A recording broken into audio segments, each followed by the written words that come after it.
მოგესალმებით, ეთერშია გადაცემა აქტუალური თემა ოთომღებრიშვილთან ერთად. დღევანდელი გადაცემის თემა შიდა ქართლში არსებული პრობლემები. კერძოდ დღეს განვიხილავთ ქარელის მუნიციპალიტეტს. აქტუალური თემის სტუმარია ქარელის მუნიციპალიტეტის საკრებულოს წევრი პარტია გახარია საქართველოსთვის ვასიკო ბაქრაძე. ჩვენ გადაცემაში ასევე მოწვეული ყავდა ქარელის მუნიციპალიტეტის მერი ზაზა გულიაშვილი, თუმცა მან გარკვეული მიზეზის გამო გადაცემაში მოსვლა არ ისურვა. პირველ რიგში მოგესალმებით ვასიკო, მადლობას გიხდით გადაცემაში სტუმრობისთვის. მადლობა. როგორ შეაფასებდით დღეს მდგომარეობით ქარელის მუნიციპალიტეტში არსებულ ვითარებას? მოგესალმებით, მივესალმები თრიალეთის მაყურებელს, მადლობა მოწვევისთვის, ჩემთვის სასიამოვნოა, რომ ჩემი მოსაზრება გავაცნო თქვენს მაყურებელს და ვისაუბრო, თქვათ, შიდა ქართლის და კერძოდ ქარელის მუნიციპალიტეტის ცხოვრებაზე და პრობლემებზე. ანუ რა მკითხეთ ბოდიში? როგორ შეაფასებდით ქარელის მუნიციპალიტეტში არსებულ ვითარებას დღეს მდგომარეობით? არის ზოგადი და კერძო ვითარება. მე ზოგადი ვითარება ცოტა მოგვიანებით ჯერ დავიწყებ კერძოდ. ნუ არის რაღაცა პრობლემები, რომლებიც არის მოგვარებული, არის რაღაცა პრობლემები, რომელიც არის მოუგვარებელი. და ნენელა გავშლი ამ თემებს, ნუ არის მუნიციპალური პრობლემები, რომლებიც რა თქმა უნდა არის მოსახლეობისთვის რა თქმა უნდა მტკივნეული, რომელიც მოუგვარებელია და მოსახლეობისთვის საყურადღებო და რა თქმა უნდა პასუხისმგებლობა არის როგორც ადგილობრივი ხელისუფლების მერიის, ისე საკრებულოს, ხო? იმიტომ რომ ეს არის მათი წარმომადგენლობა ადგილობრივი მოსახლეობისა და მმართველი ორგანო მუნიციპალიტეტის. რა ვიცი, დავიწყო პრობლემებზე საუბარი. დიახ, ძალიან ერთად. და არის შემდეგ უფრო ფართომასშტაბიანი პრობლემები, რომლებსაც გადავა.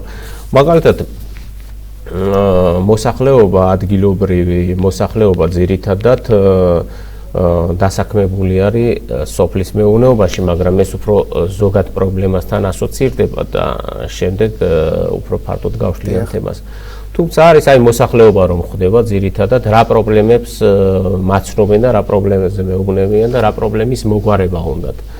ეს არის ძალიან უნდათ მაგალითად ცენტრალური პარკის რეაბილიტაცია, რომელიც არის მართლა მუნიციპალიტეტის ცენტრი არის ქალაქი ქარელი და ისეთი პარკი არ აქვს მაგალითად რომ მოსახლეობის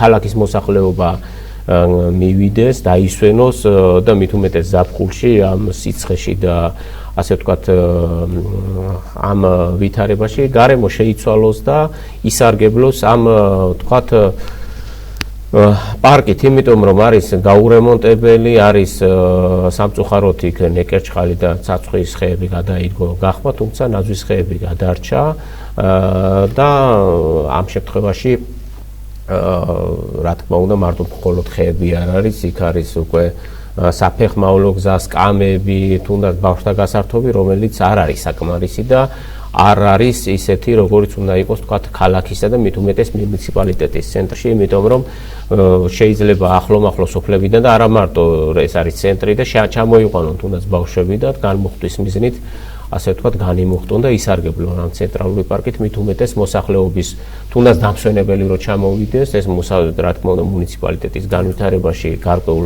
წვლილს შეიტანს, უფრო მეტი ფინანსი მოძრავებს, რა თქმა უნდა, და ამ შემთხვევაში რა არის მთავარი, იცით, ის რომ შეიძლება ბევრს ფინანსური საშუალებაც არ აქვს და ვერ დაისვენოს და უნდა იყოს ისეთი გარემო შექმნილი მოსახლეობისთვის, რომ რაღაცნაირად მეტნაკლებად ნაკლები მტკივნეულობით იგრძნოს, თუნდაც ის რომ დასასვენებლად ვერ წავიდეს. ანუ ხალხმრავლობა, ის აქტივობები, ის გარემო, რომელიც ახასიათებს მაგალითად დასასვენებელ ადგილებს. და მე ვფიქრობ ეს აუცილებელია. როგორც ვიცი, რაღაც გარკვეული საუბრები იყო, მიმდინარეობდა რეაბილიტაცია, მაგრამ გადაიდო რამდენჯერმე და რა თქმა უნდა აუცილებელია, რომ გაკეთდეს პარკის რეაბილიტაცია. ამავე დროს ინფრასტრუქტურას როგორ შეაფასებდით ქარელში, რამდენად გამართულია? ინფრასტრუქტურა? აი მე ხშირად ვსაუბრობ ამ თემაზე, სხვათა შორის არის მაგალითად ქარელის ცენტრში ვერ ნახავ მცირე სანაგვე ურნებს. და ეს რა თქმა უნდა დისკომფორტია, როცა მოსახლეობას მოუწოდებ ასე ვთქვათ არ დააბინძურო გარემო, უნდა იყოს შესაბამისი პირობებიც რომ გარემო არ დაბინძურდეს, ხო ასეა რა, არის რა თქმა უნდა უბნებში არის დიდი სანაგვეურნები, ამას არ უარყოფ, მაგრამ მცირე სანაგვეურნე აუცილებელია, როგორც ქალაქის მოსახლეობისთვის, ისე ჩამოსული სტუმრებისთვის თუ ქარელის მუნიციპალიტეტის მაცხოვრებლებისთვის.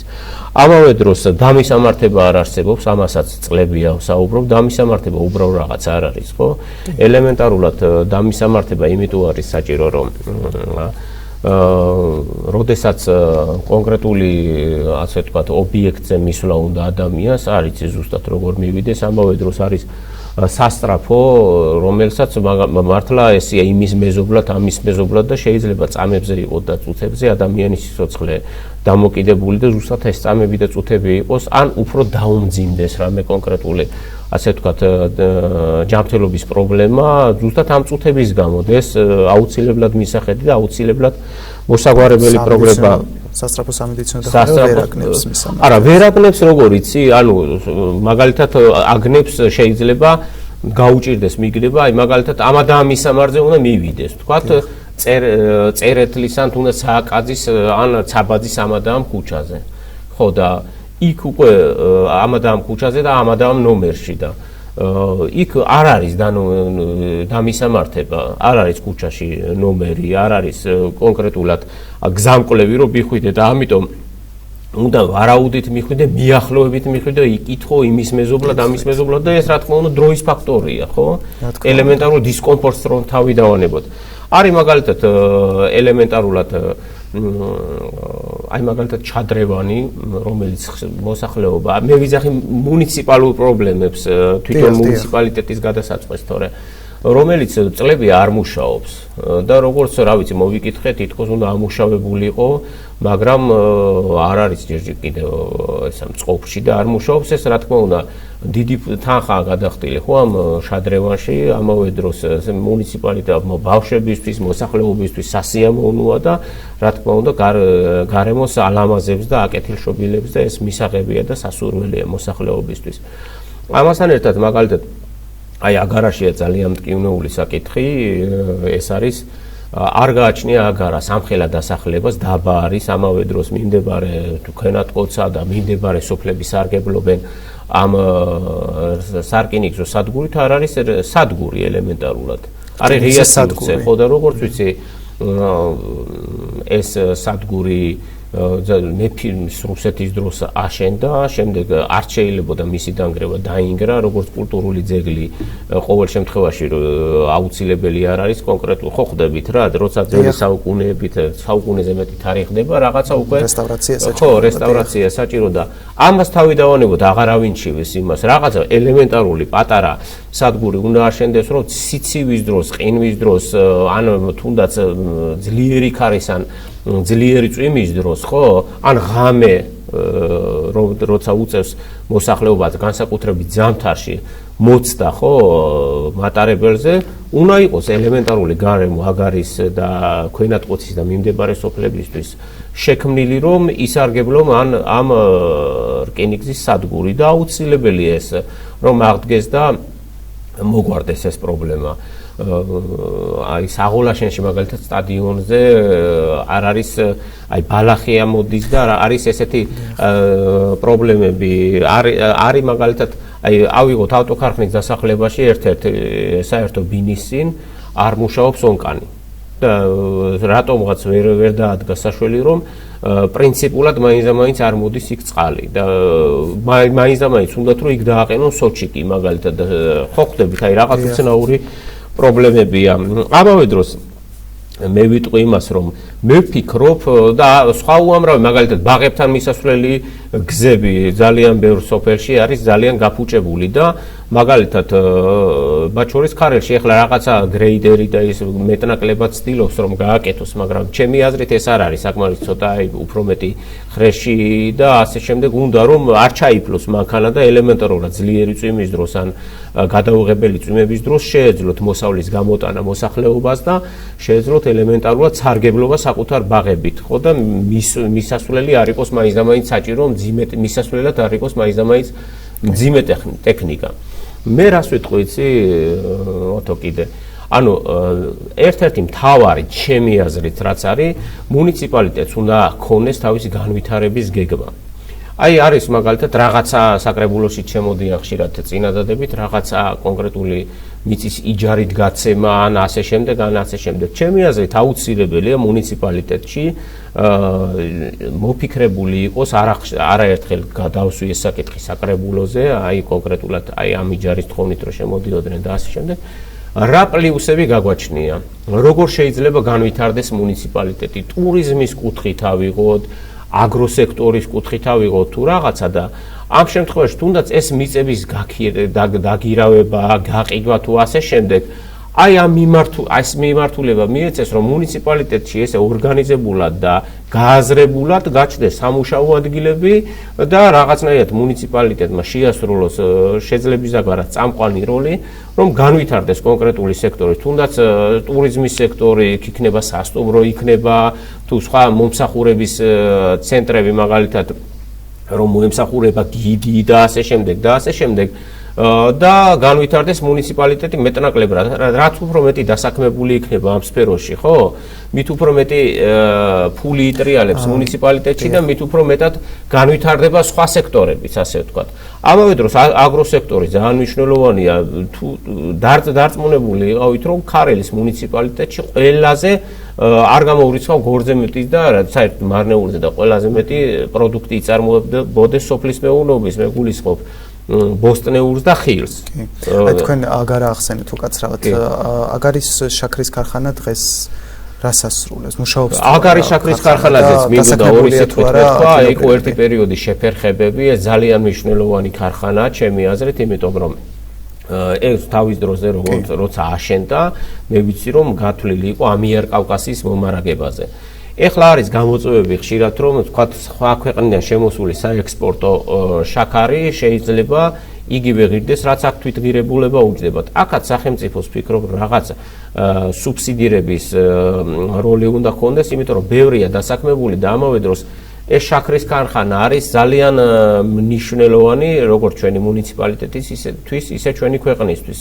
იმიტომ რომ შეიძლება უცებ შეიცვალოს სოფლიო ბაზარში შაქრის ფასები და მოსახლეობას მაგალითად მძიმე ტვირთად დაატყეს თუნდაც არიან თუ არა ადგილობრივები დასაქმებული ამ ქარხანაში? კი, როგორც ვიცი, უმრავლესობა კონკრეტ მუშახელი განსაკუთრებით არიან თვითონ აგარიდან დასაქმებული და რა ვიცი, აგარის შაქრის ქარხანა ჩემი აზრით არ არის უბრალო საკითხი და აუცილებლად სახელმწიფოს უნდა ქონდეს ასე ვთქვათ დღის წესრიგში რომ არ დაიხუროს და იფუნქციონიროს, იმიტომ რომ საჭირო როგორც ჩვენი მუნიციპალიტეტისთვის, ისე ჩვენი ქვეყნისთვის.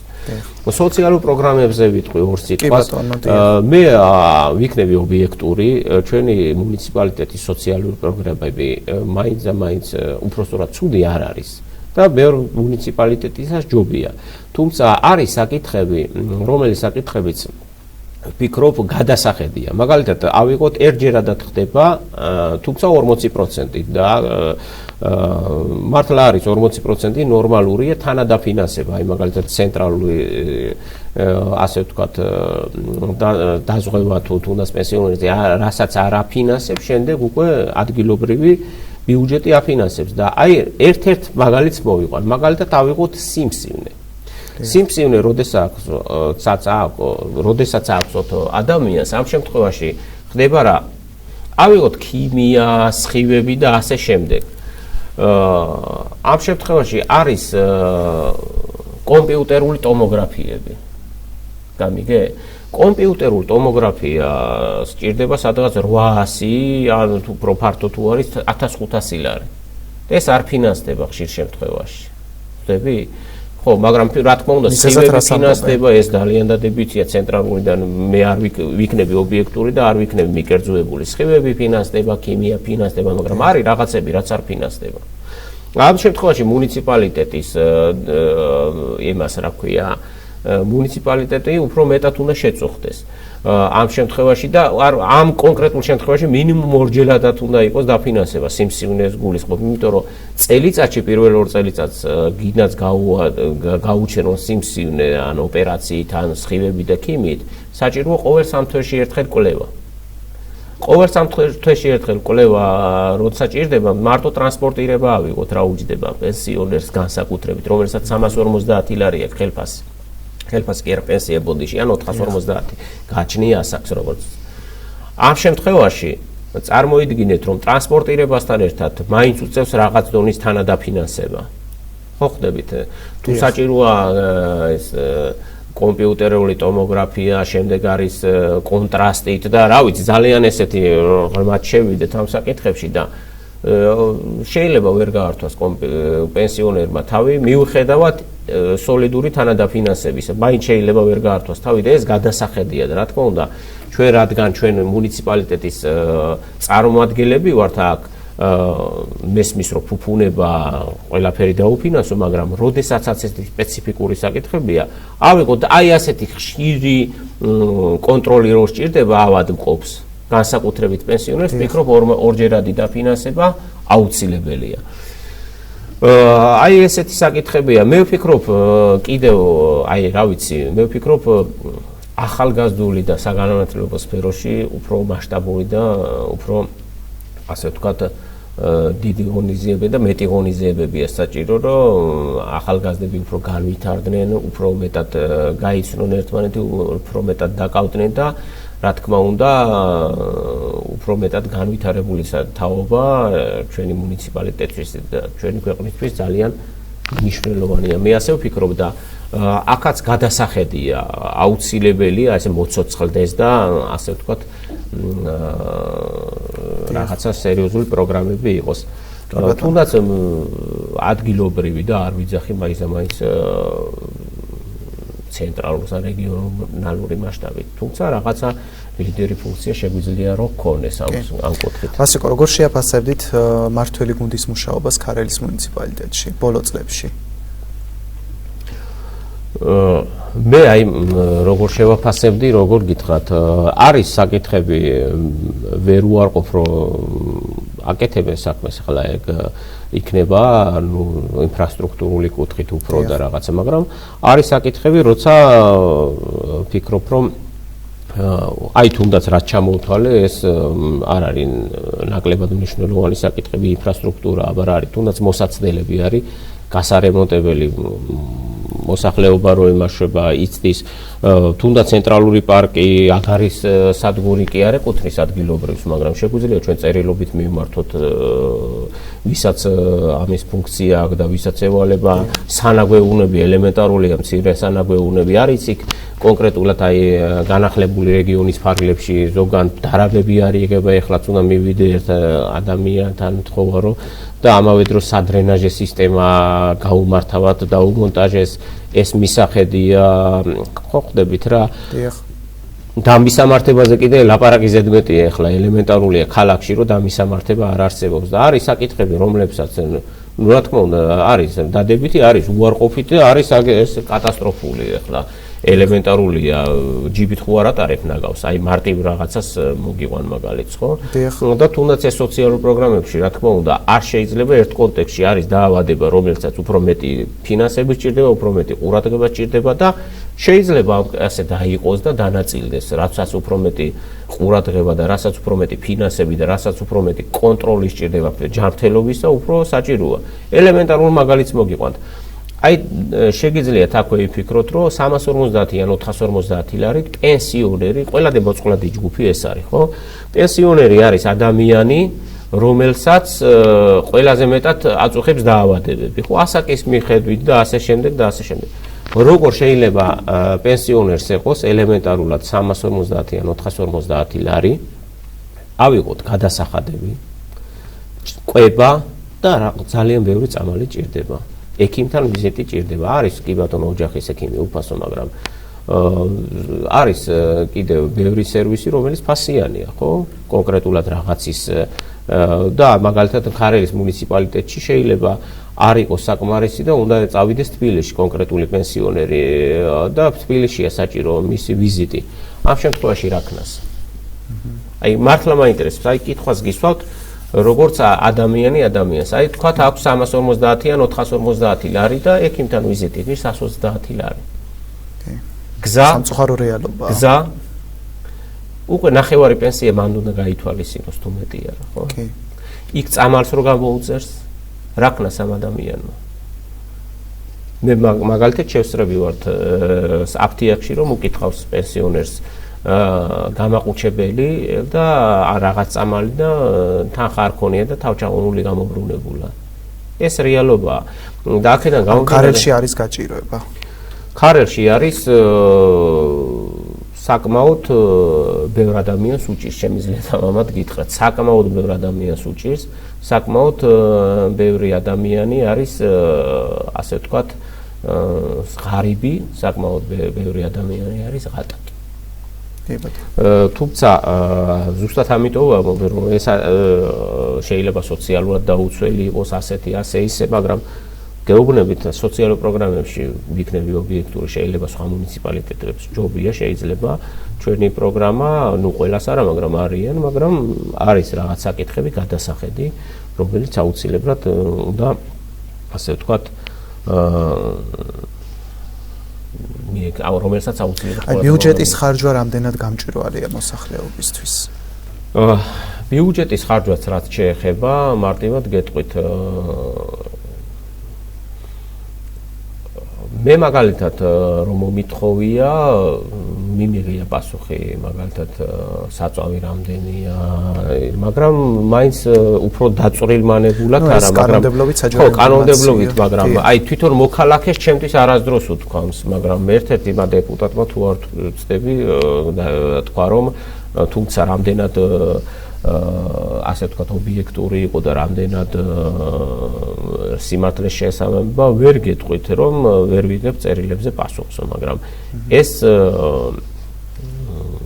არ ვიცი რამდენად მე პირადად როცა დამიწერია რაღაც ფორმით მიმიღია პასუხი და მაგაზე ვერ გეტყვით რომ მაგრამ უფრო დაწვრილმანებულად მithქვამს აი მაგალითად რომელიც სამსახური რამდენ საწვავს რომელიც მაგრამ უფრო ზოგადი პასუხი მოუციათ რომ აი ამდენი საწვავი ეს მაგრამ პასუხი ვერ ვიტყვი რომ პასუხი არ გაუციათ ახლა და ჩვეულებრივ მოქალაქისთვის ვერ გეტყვით იმიტომ რომ ჩემთვის პირადად არ მოუმართავთ ბევრ პრობლემებზე მოუმართავთ მაგრამ ეგეთ ის არაზოგი პირადია და უბრალოდ იმ ადამიანის პირადი პოზიციიდან და ინტერესიდან გამომდინარე მე არ შემიძლია დავწრინო შეიძლება ისეთი საკითხი თქვა რომ ზუსტად იმას არ უნდოდეს და ფრთხილობს და აქედან გამომდინარე ვასკო ადგილობრივი თვითმმართველობის არჩევნები ახლოვდება როგორ შეაფასებდით უშუალოდ მერიის მუშაობას ქარელში საკრებულოს მუშაობას რამდენად კარგად მუშაობენ ისინი ხო გეუბნებით მე როდესაც დამისვავს საკითხი პირადად შეიძლება შემდეგ რაღაც ფორმით გაკეთებულა, მაგრამ რადგან თქვათ მე ოპოზიციად მიმიჩნევენ, აქედან გამომდინარე არის ეს ხელოვნური ბარიერები, რომ იცია რომ მე ხმა ჩემ ინიციატივას ხმა არ უნდა მისცენ ელემენტარულად. რამდენად კარგად მუშაობს, მე მოსახლეობისგან, ბევრისგან ვიცი რომ არ მოსწონთ, არიან ადამიანები, ვინც მოსწონს, ეს მოსახლეობამ უნდა შეაფასოს, თუმცა მთავარი ის არის რომ არჩევნები უნდა იყოს ობიექტური. რაც რა ვიცი, დამოუკიდებელ საქართველოს პირობებში პრაქტიკულად მეტნაკლებად არც ერთი არჩევნები, არც ერთ ხელისუფლების დროს არ ყოფილა თვალად ობიექტური არჩევნები და ეს მოსახლეობამ უნდა გაიაზროს ის რომ მოსახლეობას ეკუთვნის, ანუ ხელისუფლების წარმომადგენელი არის დაქირავებული ადამიანი, რომელიც ემსახურება ხალხს ამაში იგებს ხელფას და უყურეთ ეს მენტალიტეტი რომ ხელისუფლების წარმომადგენელი არის უფროსი აქეთ პირიქით აი ეს იყო კომუნისტური ნარატივი რომ და ესე იყო სამწუხარო თვითონ ისეთი იყო რომ მუშათა და გლეხთა და ასე შემდეგ ეს ლოზუნგებით მოვიდნენ მაგრამ იყო კერძო მაღაზიები რომლებსაც მარტო თანამდებობის პირების რომელიც მარტო თანამდებობის პირებისთვის იყო მაგრამ ერთ-ერთ დედაქალაქში და ასე შემდეგ და მაშინ იყო ეს ნარატივი რომ სახელმწიფო ემსახურებოდა ხალხი და ხელისუფლებას ემსახურებოდა ხალხი და პირიქით არის ხელისუფლება უნდა ემსახურებოდეს ხალხს და ეს უნდა გაიაზროს ხალხმა და არავისან ანგარიშვალდებული არ არის ხალხი, არავის თუნდაც სოციალურ დახმარების გამო, თუნდაც სტუდენტური დახმარების გამო, თუნდაც ნებისმიერი ინფრასტრუქტურული პროექტის გამო არავისთან მათ ეკუთვნით რომ გაკეთდეს ეს ყველაფერი და უნდა გაკეთდეს. აი ასე უნდა უყურებდნენ და არა ვიღაცამ დაამადლოს რომ აი რადგან მე გავაკეთე შენ მადლიერი უნდა იყოს. საიდან იღებს ხელფას ხელისუფლების წარმომადგენელი იღებს მათი გადასახადებისგან.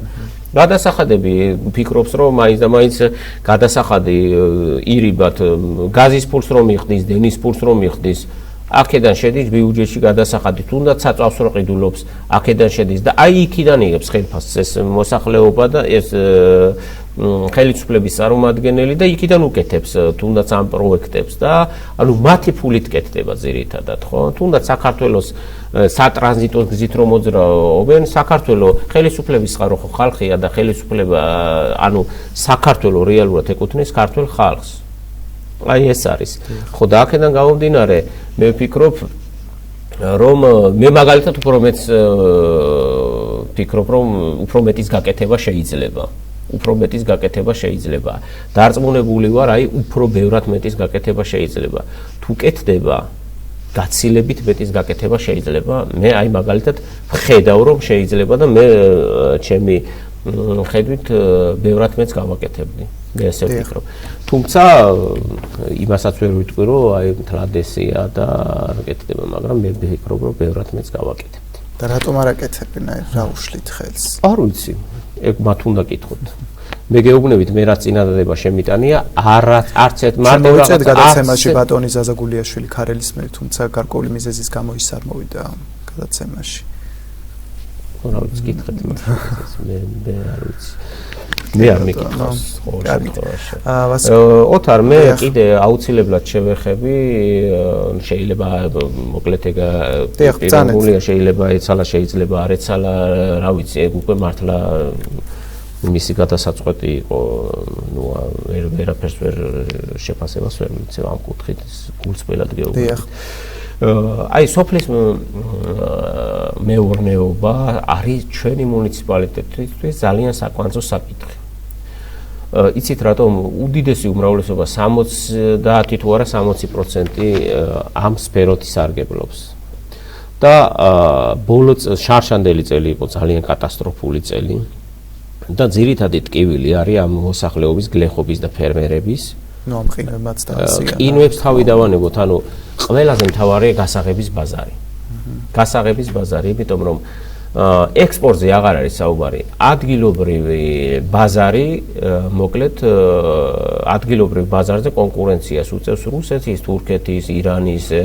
აზერბაიჯანის თუ რა ვიცი სხვადასხვა ქვეყნების თუნდაც ეგვიპტიდანაც შემოვიდა თუ არ ვწდები პროდუქტი, შემოსული პროდუქტი და უნდა იყოს გარკვეული თვეები ან გარკვეული პერიოდი რომ მიეცეს მოსახლეობას თავისი პროდუქციის გასაღების საშუალება. იმიტომ რომ ჩვენ ამ ხალხის უნდა იყოს ყველა ამ ხალხის მადლიერი რატომ?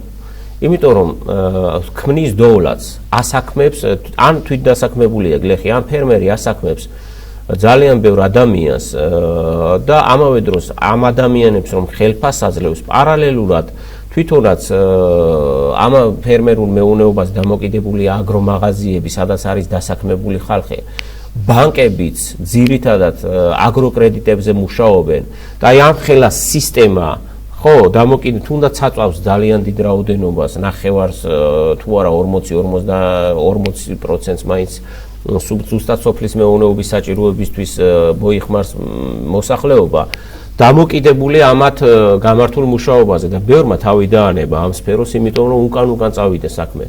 ძალიან მნიშვნელოვანია ხარისხიანი პესტიციდები და სასუქები. ამავე დროს მათი ფასები იზრდება, მუშის ხელფასი იზრდება და პროდუქტის თვითღირებულება არ იზრდება. ამას დაუმატოთ ისიც, რომ კონკურენციას უწევს სხვა ქვეყნებიდან საკუთარ ბაზარში შემოტანილი პროდუქცია. და რა თქმა უნდა ის შემოტანილი პროდუქცია ბოლოს გადახურდავდება დოლარში ან ევროში და გადის ფინანსების სახით და რა თქმა უნდა ლარის კურსზეც აისახება ეს ყველაფერი და ეს აუცილებლად ყურადღება მისაქცევია და დამერწმუნეთ ქართველ კაცს არ ეზარება შრომა თავარია ხედავდეს შრომა რომ ფასდება აი რა ვიცი აქეთ მით უმეტეს ჩვენ მუნიციპალიტეტში რუისი, ურნისი, ბრეთი, საღოლაშენი, არადეთი თუ მანდეთ ხედურეთი და დირბი და რა ვიცი, ყველა სოფელი, კეხიჯვარი ყველგან რო გაიაროთ, აი ნახავთ რომ ცდილობენ ყველგან ძალიან ასე ვთქვათ სოფლის მეურნეობის განვითარებას, გამართვას, მაგრამ და არ ეზარება ჩრომა, დარწმუნდებით. უბრალოდ არის საჭირო სწორი პოლიტიკა და ხელშეწყობა და რაც მთავარი გასაღების ბაზარი. ქარელის მუნიციპალიტეტში ბევრი სოფელი არის საოკუპაციო ხაზთან. რა გასაჭირი აქვს დღეს მათ? რა თქმა უნდა, ჯერ ფსიქოლოგიური ფაქტორი, იმიტომ რომ დაცულობის შეგრძნება არ აქვთ და მართლა აი წარმოვიდგინოთ რომ როდესაც წევენ საოკუპაციო ხაზს, ამ შემთხვევაში მაქსიმალური არის ის რომ დიპლომატიური, ასე ვთქვათ, მოკლედ გააპროტესტო დიპლომატიურად, იმიტომ რომ სხვა გზა არ არის და მე ვფიქრობ, უფრო ხმამაღალი სიტყვა ხოლმე სათქმელი, ვიდრე ვთქვათ ისმის.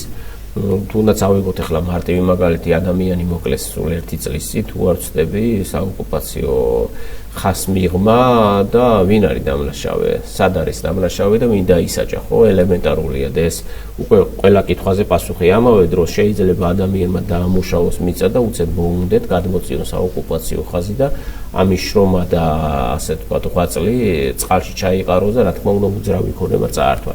აი ეს რეალობა ნამდვილად არის და სამწუხარო რეალობაა, რომელიც უფლის წყალობით იმედია დასრულდება და ასე ვთქვათ მოგვარდება. არის კიდე იცით როგორ არის, ბევრი წვრილმანი საკითხია რა. როდეს უფრო გამოყოფთ თქვენ? ძირითადად აი მაგალითად ავიღოთ კიდევ შეიძლება ჩვენ მუნიციპალიტეტის გადასაწყვეტი არ არის. არა, ერთი არის აიპებში არის ძალიან დაბალი ხელფასი. სიმართლე გითხრათ, მე ბიუჯეტის მიცემას ხმარო მიმეცა თავი შევიკავე მხოლოდ და მხოლოდ ერთადერთი ფაქტორით. რა თქმა უნდა, იქ რა თუ ინფრასტრუქტურული პროექტებია და სხვა პროგრამები მე მომხრე ვარ და ინდივიდუალურად ცალკეულად მიმიცია ყოველთვის ნებისმიერი ინფრასტრუქტურული პროექტისთვის თითქმის ხმა, იმიტომ რომ რაც კეთდება კარგია, მაგრამ უყურეთ, შეიძლება აიპის თანამშრომელს ჰქონდეს 200-300 ლარი ხელფასი და უმაღლესი თანამდებობის პირებს 30 ჯერ და 40 თუ 50 ჯერ, ყოველ შემთხვევაში მინიმუმს ვიტყვი 30 ჯერ მეტი, ხო? ამ შემთხვევაში ერთი და იგივე მუნიციპალიტეტში რო ცხოვრობ, ერთი და იგივე მუნიციპალიტეტში რო იხდი გადასახადს, ყიდულობ და ასე შემდეგ და ერთაერთს უნთქა, უბრალოდ უხერხული აქვს ფინანსური განსხვავება ხელფასში. და რა თქმა უნდა, ცოტა მტკივნეული საკითხია საავადმყოფოებში დასაქმებულების ხელფასი, განსაკუთრებით ექთნების და ექიმების, სხვათა შორის ძალიან დაბალი ხელფასებია და მე ვფიქრობ, ეს ადამიანები მოწოდებით უნდა იყოს აი რატო უსწრებ ხაზს უყურე უსვამ ხაზს ოთო ის უნდა იყოს კონცენტრირებული თავის საქმეზე, ხო? იმიტომ რომ ადამიანების ჯანმრთელობა აბარიათ, ხო? და რომ შეხვიდეთ საავადმყოფოში, მაგალითად ქარელის ცენტრალურ საავადმყოფოში არის დიდი რიგები, აი განსაკუთრებით 2.5-მდე სოფლის ავტობუსები სანამ მოძრაობენ. ნუ არის სოფლებში ამბულატორიები, მაგრამ არის ის რომ უფრო მეტად კვალიფიციური თუ არა, უფრო მეტი ასე ვთქვათ ტექნიკური ვთქვათ ტექნიკა ჭირდება, იქ ადგილზე უფრო მაღალი განვითარების ტექნიკაა, ხო, ვიდრე ამბულატორიაში. სამედიცინო ტექნიკაზე მაქვს საუბარი. ძალიან ბევრი ხალხი მოდის. წარმოიდგინეთ, ექიმი თუ ექთანი უნდა იყოს კონცენტრირებული მათ ჯანმრთელობაზე, ხო?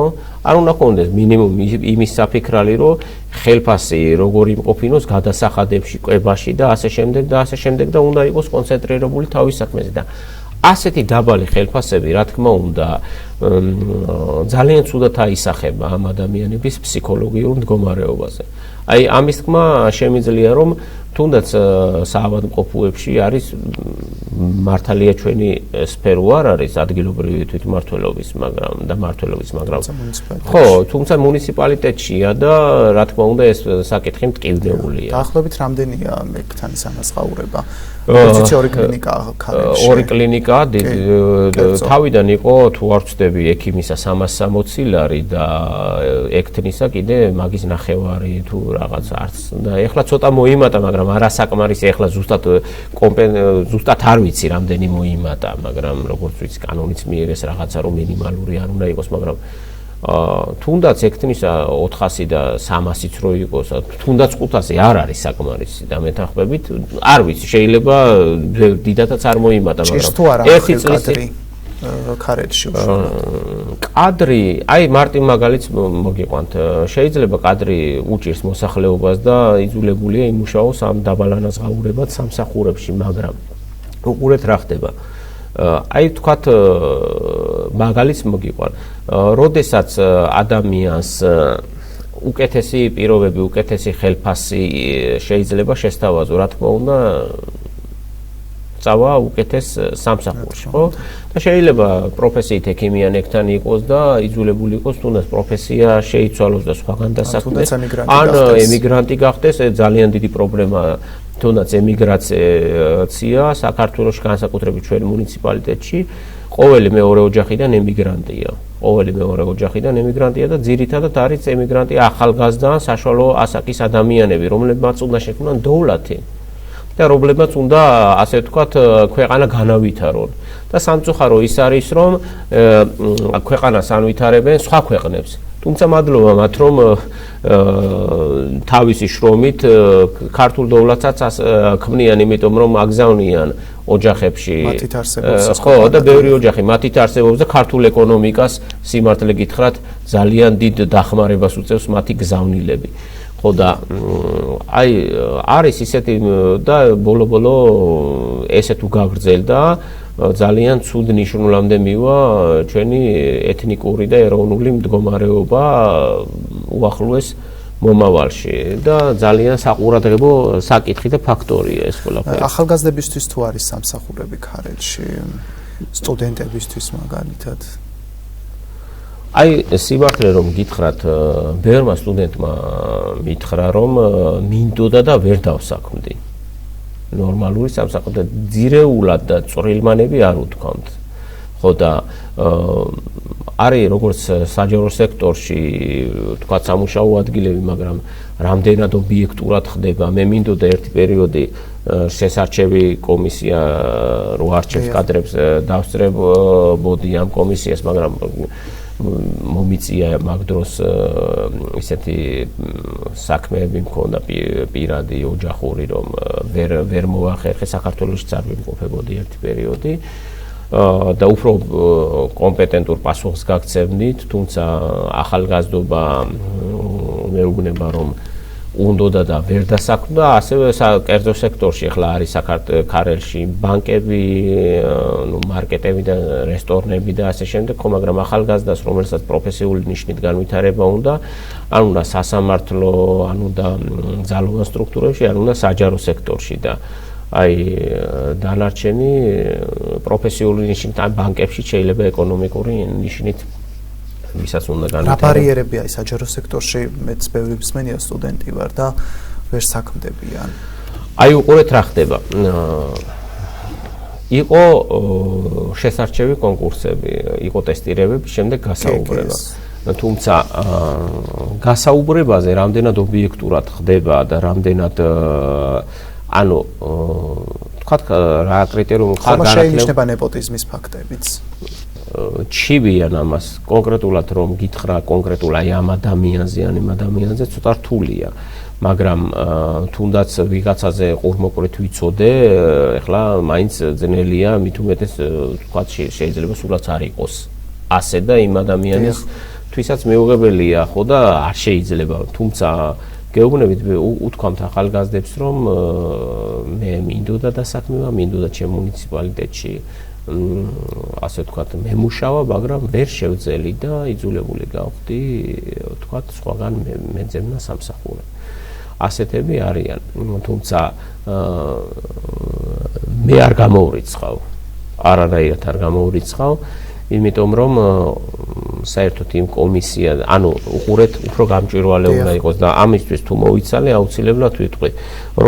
ვიტყვი კი არა, მივხედავ ამ სფეროზე და დავინტერესდები. როდესაც არის სხვადასხვა პიროვნები, ზოგმა მითხრა უკვე აღარც ჩავთვალე საჭიროდ რომ მიმეღო მონაწილეობა, მაგრამ ეს არის მისი პირადი ნიჰილიზმი და პოზიცია თუ კონკრეტულ ფაქტებზე დაყრდნობით უკვე მეორე თემაა და ამისთვის საჭიროა რა.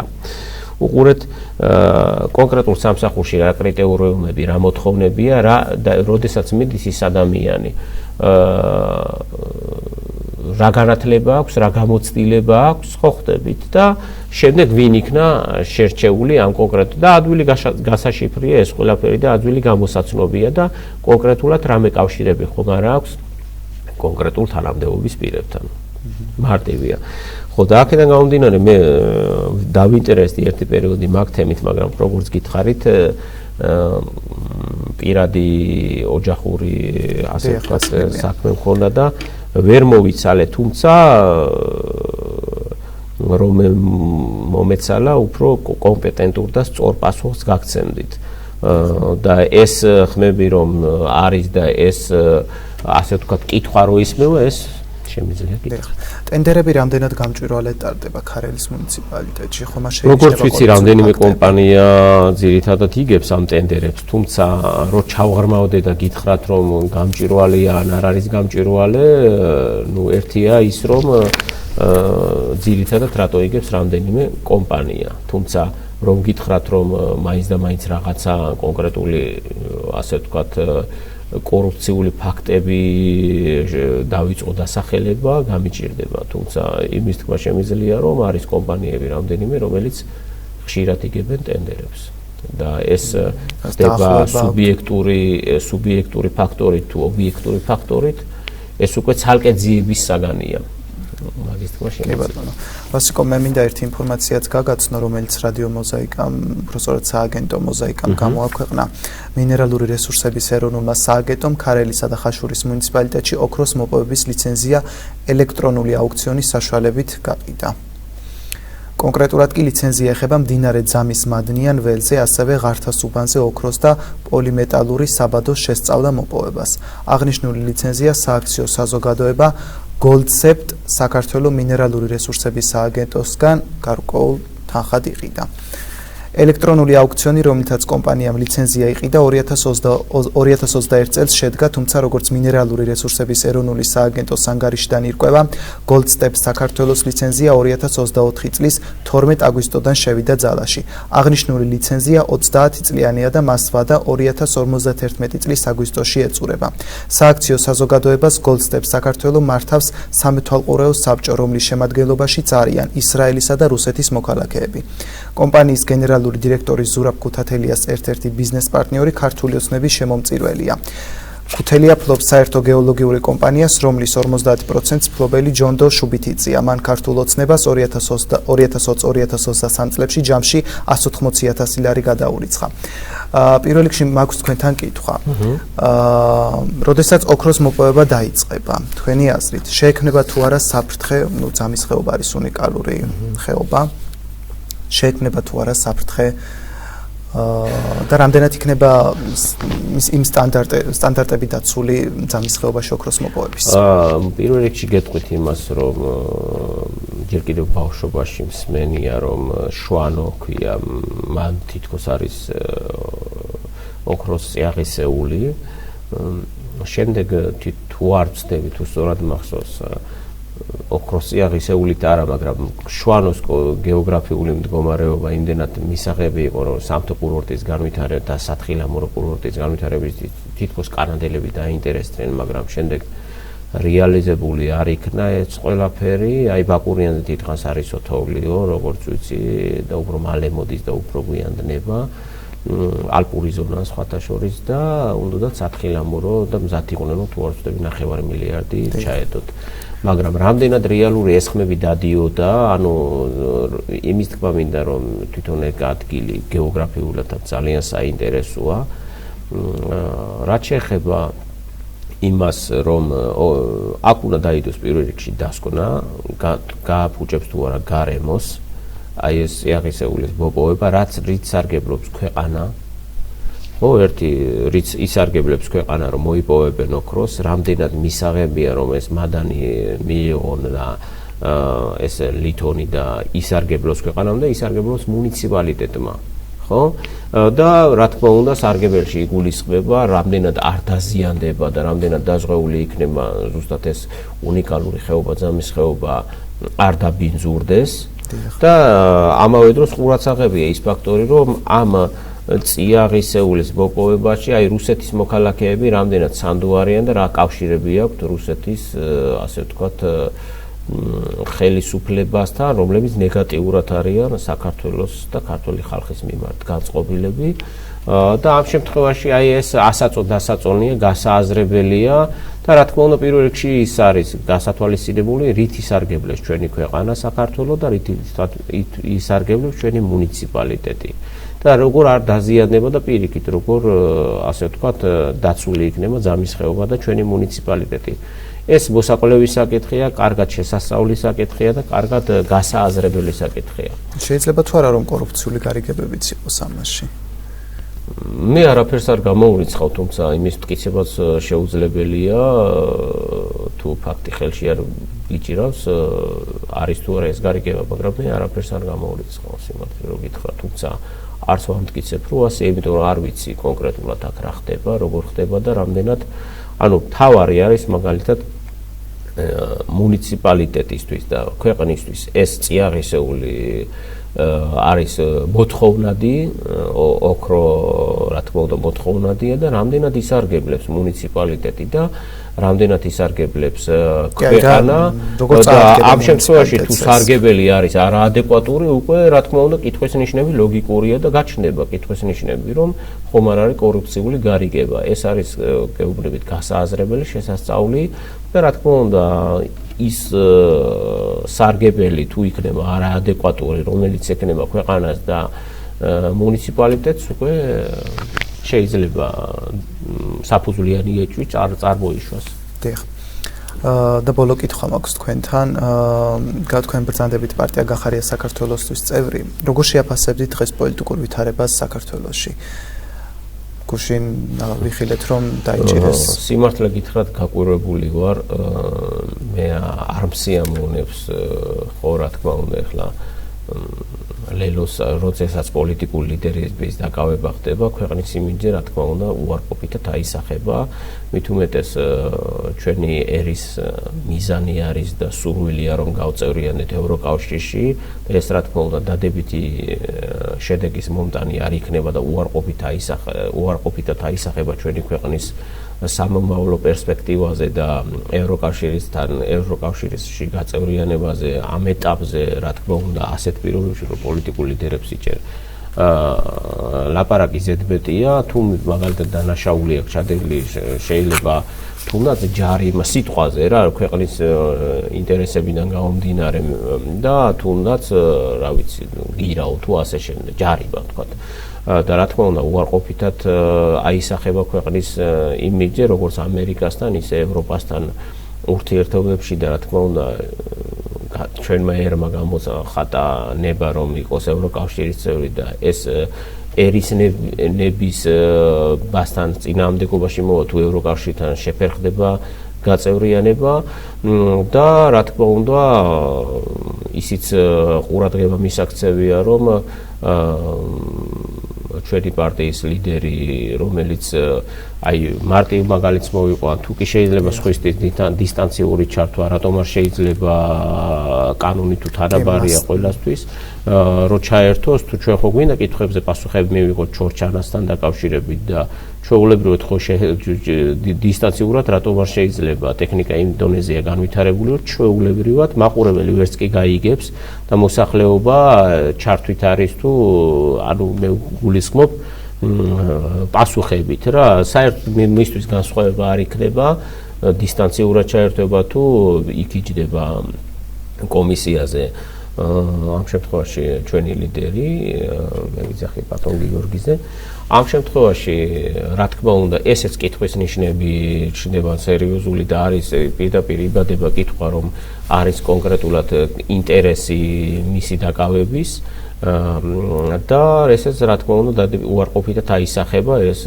ძალიან უბრალო რაღაცა არ არის ჩვენს პერსპექტივაზე ევროკავშირში გაწევრიანებასთან დაკავშირებით.